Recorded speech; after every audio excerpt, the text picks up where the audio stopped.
So, epistolary. So, pag sinabi mong epistolary, ito yung writing in a form of letters.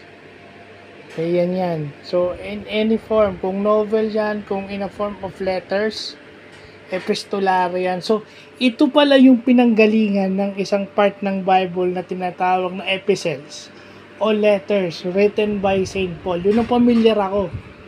So, yung letter to the Romans, Corinthians, Philippians, yung mga ganyan.